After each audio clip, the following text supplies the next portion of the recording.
सामाजिक नहीं होगा, यहाँ संज्ञानात्मक है, थॉट प्रोसेस भी लगेगी और रचना करनी पड़ेगी, तो कॉग्निटिव कंस्ट्रक्टिविज्म हो जाएगा, जिसकी ब्रूनर की बात करते हैं, जिसमें थिंकिंग इन्वॉल्व है आपकी। क्वेश्चन नंबर 88 देखिएगा, अध्यापिका अपने विद्यार्थियों से उसकी पहली हवाई यात्रा कहानी पर चर्चा करती है और फिर इसको कक्षा के सामने अभिनीत करने के लिए कहती है। अभिनीत बोले तो एनेक्ट करने के लिए, रोल प्ले करने के लिए, या इसको जो कहानी है इस पे एक्ट करना है, रोल प्ले करना है, वॉट करने के लिए कहती है। अध्यापक विद्यार्थियों में क्या विकसित करना चाहती है, अध्यापिका जो है या वॉट हाँ मतलब टीचर, अध्यापिका ये यहाँ पे लिखा नहीं है पूरा।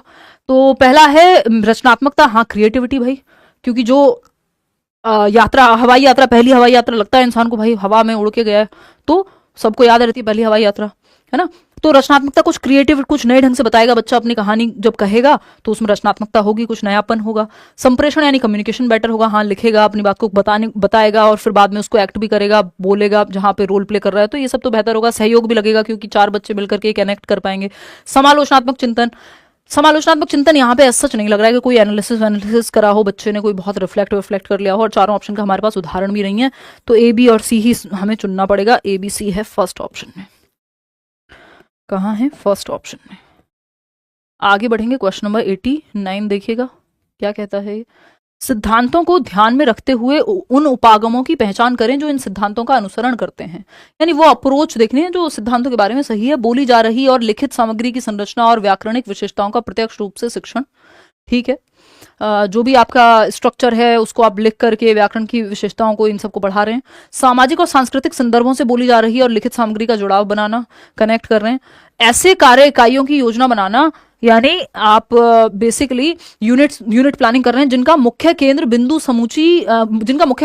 समूची सामग्री के आधार पर कौशल विकसित करना है, पूरे टोटल कंटेंट को लेकर के एक स्किल डेवलप कर पाए बच्चा। बात तो सही है नहीं? कार्य आधारित भाषा अधिगम है, ये पाठ्य आधारित है। सहकारी एक काम दिया हुआ है जिसमें ये सारी एक्टिविटी होती है। टास्क बेस्ड लर्निंग कहते हैं इसको, TBLT, कि एक टास्क के अराउंड आप एक्टिविटी कर रहे हैं। टास्क बेस्ड लैंग्वेज टीचिंग, भाषा सीख रहे हैं अलग अलग टास्क के माध्यम से, कि ये करो, अब ये करो, अब ये करो। TBLT कहते हैं इसको, कार्य आधारित भाषा शिक्षण। बच्चे एक्टिव रहते हैं इसमें। क्वेश्चन नंबर 90 देखिएगा। हिंदी और इंग्लिश की जो पेडागोजी है, इवन सारी ही लैंग्वेजेस की, वो आजकल ट्रांसलेटेड ही आने लगी है, तो इसको आप ध्यान में रखें। अगर हम देखें, फिर आता है 90th क्वेश्चन, निम्नलिखित प्रदत्त कार्य को पढ़ें और ये जो असाइनमेंट वर्क दिया है, होमवर्क दिया, whatever you want to call it, और क्रियान्वयन की दृष्टि से क्रम दें, कैसे इसको एक्शन में लेके आएंगे। अधिगम गतिविधि की अभिकल्पना करना, यानी जो भी लर्निंग एक्टिविटी हुई है उसको इमेजिन कर रहे हैं। निर्देश देना, मॉनिटरिंग और विद्यार्थियों की प्रगति का आकलन करना, किस हद तक सीखा है, कहाँ इंप्रूवमेंट की जरूरत है। पाठ्यक्रम के उद्देश्यों का उल्लेख करना, कि जो आपका सिलेबस है उसका क्या ऑब्जेक्टिव है पढ़ाने का। टॉपिक, थीम और स्थितियों को चिन्हित करना। सारी बातें सही है, बच्चा एक्टिव है हर जगह पे। CABD या ABCD जो आप कहना चाहें, फोर्थ ऑप्शन में ही है। ये क्या CBAD, क्या इन्होंने क्या कहा था? क्रियान्वयन की दृष्टि से क्रम दें। ओके, क्रम हम ही को देना है, रुको।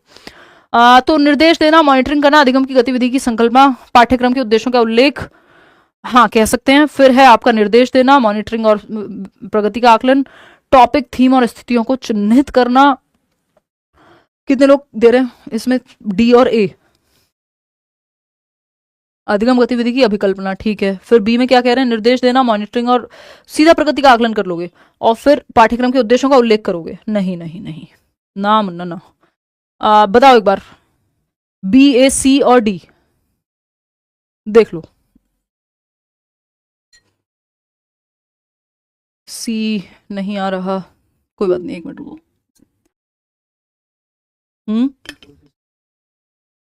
दे दो।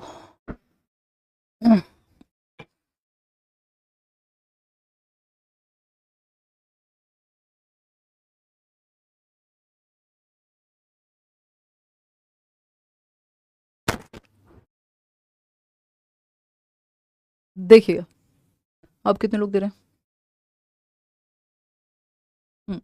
देखिए, तो अगर हम बात करें यहाँ पे, क्रम किसको देना है? प्रदत्त कार्य, असाइनमेंट का वर्क है जिसकी आपको नंबरिंग करनी है बेसिकली। अधिगम गतिविधि की अभिकल्पना करना, ये बात तो सही है। निर्देश देना, मॉनिटरिंग और विद्यार्थियों की प्रगति का आकलन करना, हाँ ठीक है, निर्देश दिया, फिर मॉनिटरिंग हो रही है क्योंकि काम कर रहे हैं, और फिर आप इस काम की प्रगति का आकलन कर रहे हैं, यहाँ ठीक है, क्योंकि मेरा सारा ध्यान उसी पे जा रहा था।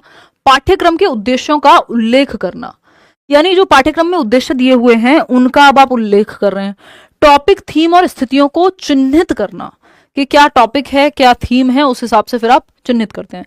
तो एक तरफ चाहें तो देख सकते हैं, अब लास्ट वाला क्योंकि इन दोनों में नहीं, इस और इसमें ही कंफ्यूजन है। सी को मान लेते हैं कि उद्देश्यों का उल्लेख हो गया। बी क्या, निर्देश देना, मॉनिटरिंग और विद्यार्थियों की प्रगति का आकलन, ये भी सही है। ए क्या है, अधिगम गतिविधि की अभिकल्पना करना, ये थोड़ा सा गड़बड़ लग रहा है हमें। और डी है टॉपिक, थीम और स्थितियों को चिन्हित करना।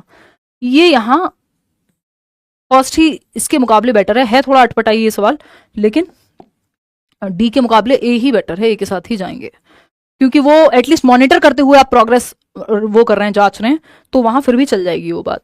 क्वेश्चन नंबर 91 है, कक्षा अध्यापक का मुख्य उत्तरदायित्व क्या है, यानी लैंग्वेज टीचर का मेन रिस्पॉन्सिबिलिटी क्या है, बताइएगा। एक बार मैं इसको फिर से भी देख लूंगी, आया हुआ क्वेश्चन है कि एग्जामिनर ने क्या माना है ना। क्वेश्चन नंबर 91 है, कक्षा अध्यापक का मुख्य उत्तरदायित्व क्या है, शिक्षार्थी की संप्रेषणात्मक आवश्यकताओं की पहचान यानी कम्युनिकेशन नीड को पहचानना, शिक्षण के लिए संदर्भ का चयन, कॉन्टेक्स्ट में पढ़ाना है जीवन से जोड़ के, विभिन्न कक्षाओं के विद्यार्थियों का समूहीकरण यानी ग्रुप में ले आओ सारे अलग अलग क्लासेस के बच्चों को, शिक्षार्थियों को निर्देश देना, क्या सिर्फ निर्देश देना उत्तरदायित्व है, संदर्भ का चयन करना या संप्रेषणात्मक आवश्यकताओं की पहचान करना। संदर्भ पहले आप आवश्यकता की पहचान करेंगे, फिर आप संदर्भ चूज कर लेंगे। तो मुख्य है कि बच्चे की कम्युनिकेशन को लेकर के नीड कहाँ है, वो अपनी बात को कह पाए, दूसरे की बात को सुन पाए, ये सीख पाए। भाषा का पाठ्यक्रम किससे संबंधित है, शैक्षिक कार्यक्रमों के क्रियान्वयन से, शिक्षार्थियों के निष्पादन का मूल्यांकन यानी परफॉर्मेंस नहीं, संदर्भ का चयन और स्तरानुसार बांटना, शैक्षिक कार्यक्रमों का प्रबंधन, सिर्फ कार्यक्रम जो है वो हो जाए फंक्शनल नहीं, संदर्भ का चयन, किस बच्चे के लिए किस स्तर की बात पढ़ानी है, कौन से लेवल पे क्या सिखाना है, किस तरह से सिखाना है, ये सब जो है थर्ड ऑप्शन में ही है।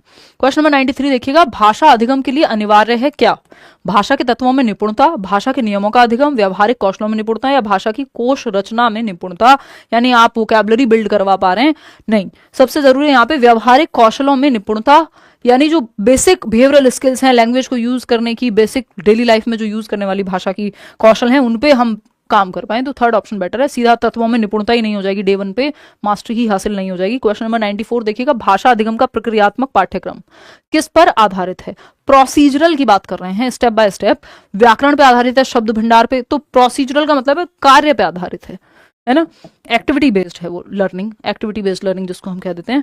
आते हैं इंग्लिश के कुछ क्वेश्चंस पे, 8-10 क्वेश्चन है, फटाफट से डिस्कस करेंगे। 95 से 10 क्वेश्चन है, 95 से आई थिंक 106 तक 10-11 सवाल है। डैश इन्वॉल्व्स, आप बहुत बढ़िया, आप लोगों ने बहुत ही उत्साह बना करके रखा इतनी देर तक, आप कमिटेड रहे, ऑल द बेस्ट। कल मिलेंगे, कल हाँ मिलेंगे, क्या करेंगे देखना पड़ेगा क्योंकि कीवर्ड में तो टाइम लगेगा, अभी कुछ ना कुछ करेंगे 9 बजे होपफुली। चलिए खैर, dash involves a transfer of given information from one person to another person from one form to another form, यानी एक व्यक्ति से दूसरे व्यक्ति को आप इन्फॉर्मेशन ट्रांसफर कर रहे हैं, एक फॉर्म से दूसरी फॉर्म को चेंज करने की जरूरत पड़ रही है तो वो भी कर रहे हैं। तो ये इन्फॉर्मेशन गैप एक्टिविटी है, ओपिनियन गैप एक्टिविटी है, रीजनिंग गैप एक्टिविटी है, प्रेफरेंस गैप है।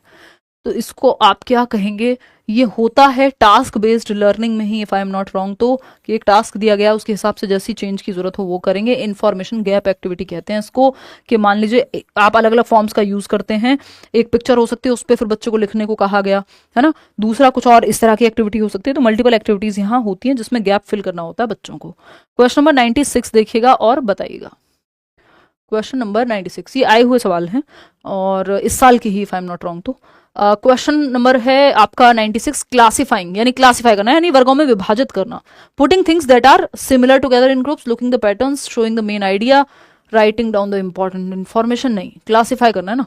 तो putting things that are similar, जो एक जैसी चीजें उनको एक बॉक्स में लेकर के आना, क्लासिफाई करना है कि मान लीजिए ये इस टॉपिक की हैं तो इस नेचर के या ए से रिलेटेड जितने भी शब्द हैं वो एक जगह पे लिख दिए, ठीक। इंड्यूसिंग और concept mapping, taking notes, taking notes simple है, writing down the important information in a text in your own words, जैसे आप नोट्स बनाते रहते हैं क्लास देखते हुए, जो जो आपको जरूरी लगता है वो आप नोट्स उसके टेक करते हैं, यानी टेकिंग नोट्स। मेकिंग नोट्स होता है, नोट मेकिंग होती है जब आप खुद से किताब पढ़ के खुद से बना रहे हैं नोट, जब आप एक लेक्चर के दौरान लिख रहे हैं तो वो नोट टेकिंग है। इंड्यूसिंग की जब या कॉन्सेप्ट मैपिंग की हम बात कर रहे हैं, अब बचता ही क्या है, अगर इंड्यूसिंग हमें नहीं भी पता तो looking the patterns and regularities, showing the main idea in a text of the in the form of map. हाँ, कॉन्सेप्ट मैपिंग में आप एक मैप बना रहे हैं जिससे आप ध्यान रख पाए और पैटर्न को देख करके एक रेगुलरिटी समझ पाना इंड्यूसिंग है। तो ए का फोर्थ वैसे तो एक ही ऑप्शन में इतना चेक करने की जरूरत ही नहीं थी, ए का फोर्थ। आगे बढ़ेंगे नेक्स्ट क्वेश्चन पे। नेक्स्ट क्वेश्चन क्या है, क्वेश्चन नंबर है 97।